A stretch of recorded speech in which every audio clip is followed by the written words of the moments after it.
Welcome to the bold analysis, ladies and gentlemen, and thank you very much. I want to continue thanking you for heeding our call to support Sarah. We decided that we were in a position to cover 800. The total bid that has been covered is 829,000 with only a balance of 215. So we decided that why not?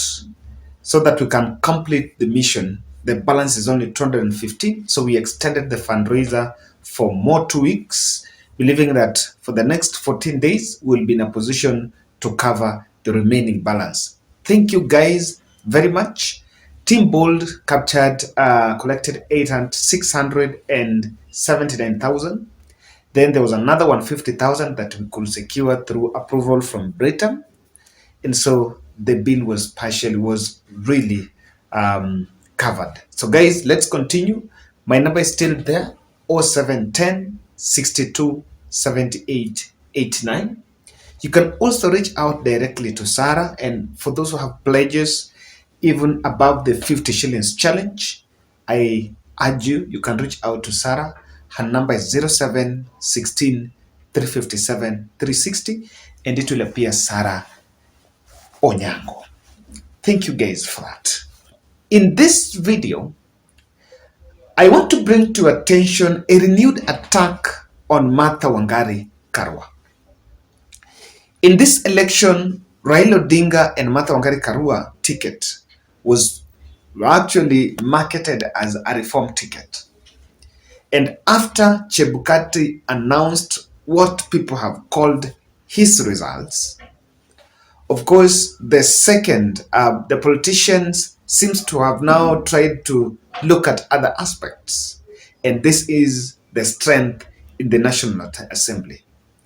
When Martha Karua mentioned about they have, as Azimio la Umoja had majority in the National Assembly, she was trying to say that, of course, Azimio is not minority in this election. In the legislature, or rather in the National Assembly, Azimio was the majority. But seemingly after that, she became a subject of attack by section of Kenya Kwanza team. I want us to look at the tweet by Kipchumba Murkomen. I think that was some few days ago. I read that tweet. I just want to get it. And Kenyans are wondering whether to refer to President Uhuru Kenyatta as President Uhuru Kenyatta or outgoing president. Mudavadi is advising we call the president as President Uhuru Kenyatta, while we are still not really sure whether we should call His Excellency William Samoei Ruto as the president-elect. Now, I want us to look for Kipchumba Murkomen's tweet.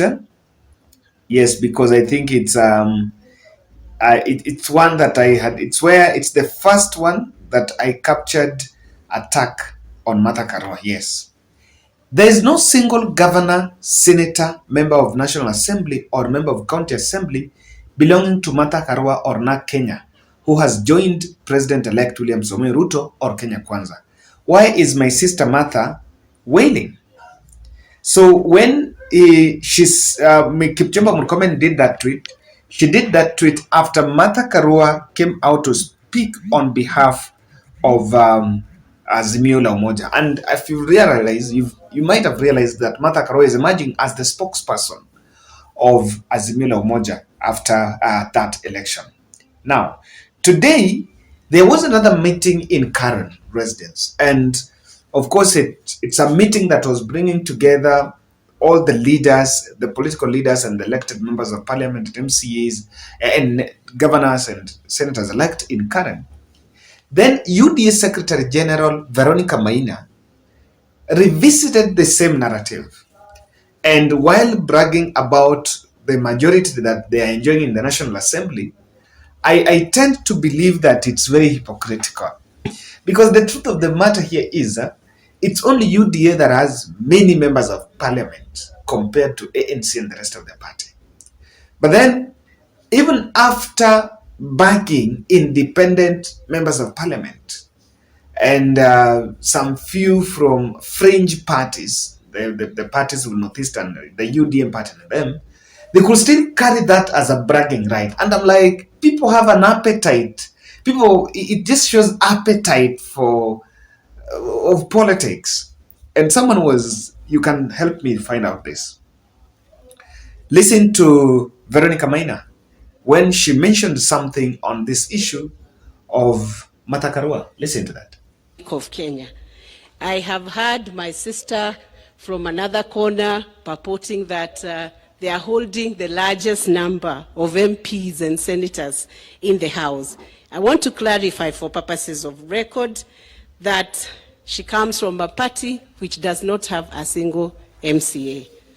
She has no single MP. She has no single governor from that party she comes from. And the party she got married to has about 80-something MPs. I leave it to the Kenyans to do the mathematics. I am not a mathematician, so I'll not engage in the 0.01% and what it amounts to. But for these simple ones, they are very simple arithmetics. I kept on wondering, but I have been wondering what exactly is happening in Karen. If Deputy President is the President-elect, as they want Kenyans to refer to William Ruto, then he should just keep calm and wait. The judicial process issue, Raila is going to Supreme Court, then he find a way. But there seems to be in the campaign mode. Even the way the speeches are being done, mocking Azimio and doing that, I don't know what they're really up for. Now, contestation over majority in the National Assembly, you might be wondering, why is it coming now? It is emerging because of the upcoming elections of the National Assembly Speaker. When members of Parliament are sworn in, the clerk of the National Assembly will call the meeting, then the swearing in will be presided over. After that, their first responsibility will be to appoint the Speaker of the National Assembly. And by the way, people might be wondering why William Ruto is making all these inroads to reach out to these other leaders. It is only something that they're targeting to bring the numbers on their favor. They're trying to put the numbers together so that they can win. That's it. So everyone would really want to have the majority. So you can see where this contestation about the majority of having members of parliament in the legislature is coming from now. Framing Azimio as opposition party and the only party that it's only the only party that is there. But I think the Kenya Kwanza team wants to frame Azimio as an opposition party. I don't know to what effect this will be. People will still have appetite to really campaign and make that comparison. We are opposition, you are government. Now, the attack line after the results were declared seems to have changed.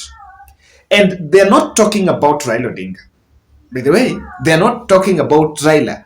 They're talking about Azimio and Azimio la Umoja and Karua. This is very strategic because one of the things that people have actually been saying is that the country is divided. And some political leaders have believed that is just a narrative. But so they've toned down on Raila, but it seems there is an attack line on Karua. So I want us to look at it. What do you think is the effect, or why do you think they are going after Karua? Because this is something that has some objectives. Guys, I want to humbly request you to subscribe to our channel, click the notification bell, and like our video. I still continue to remind us about the 10 days extension of Sarah Atieno's medical appeal challenge, the fifth boy challenge. We're still going on. She's still in the hospital. We had covered part of the bill, and the balance is just 215. So I still continue to remind us. We are over 30,000. If we can add it up, at least ifike by my target is by 5th September, Sarah should be discharged from Kenyatta Hospital. There is an effort to suppress Karua, who is being seen as the face of Raila Odinga. And today I was just talking to, just doing some peer analysis. And one thing that is very that Kenyans are in agreement with is the only person that can come close to the brand of politics that Raila Odinga is having, as as Azimio la Umoja is currently constituted, that will be Martha Karua. Martha Karua will be the least to cross the line.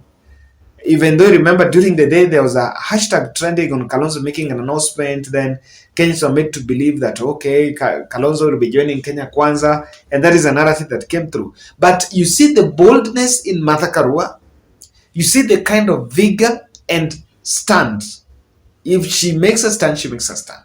So people are seeing Karua as the person that, and of course, because she has a sanity card, she's someone who is a sanitized. She's clean bill. So if Martha Karua is supposed to raise something in the political space, it's going to get a lot of coverage. So this is something that you can see. But I think, if you ask me, I can also see Kenya Kwanza trying to portray Martha Karua as inconsequential on Raila ticket.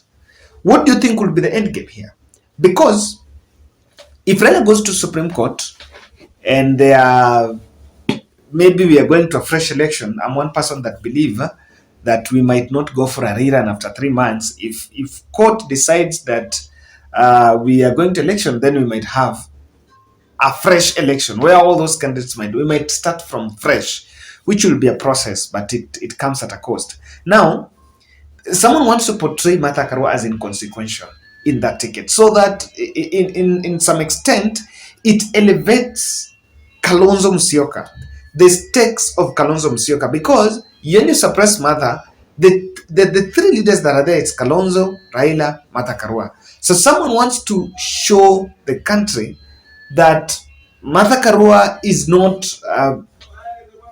someone wants to show the country that Martha Karua is inconsequential there, and of course, Raila even might have made a blunder to pick. I don't know what that can add now, because it will also be seen as too late. But then there is something that is coming, Mount Kenya factor. The Kenya Kwanza team, having allegedly benefited from Chebukati's results, and they have a feeling like they have also successfully swept elective seats in Mount Kenya, and they are all in UDA. So any other person who might be remaining outside there that can come as an alternative voice in Mount Kenya is being suppressed. So Karua is also facing this attack and is being cannibalized because of Mount Kenya factor. As things look now, the two alternative voices is the Jubilee Party, the Martha Karua, in the virtue that she was Raila Odinga's running mate. I think those are the two. The other, Mwangi Kiunjuri is already fully in Kenya Kwanza. Moses Kuria is also in Kenya Kwanza. So there is no alternative voice. Someone is committed to make sure that there is no any other emerging voice from Mount Kenya. Apart from that, the voices that have been absorbed in Kenya Kwanza. So this is a long route to make sure that Central Kenya is silenced. Because when Martha Karua speaks, I want to say, the issue about majority, that Azimio had majority, is not something that was raised by Martha Karua. It is something that also Kalonzo Musyoka team have been saying. Raila Odinga team have been insisting on this. But it seems they single-handedly going for Karua's head for some objectives. And do we have a context in future of Martha Karua against William Ruto? Think about it. And that's my bold.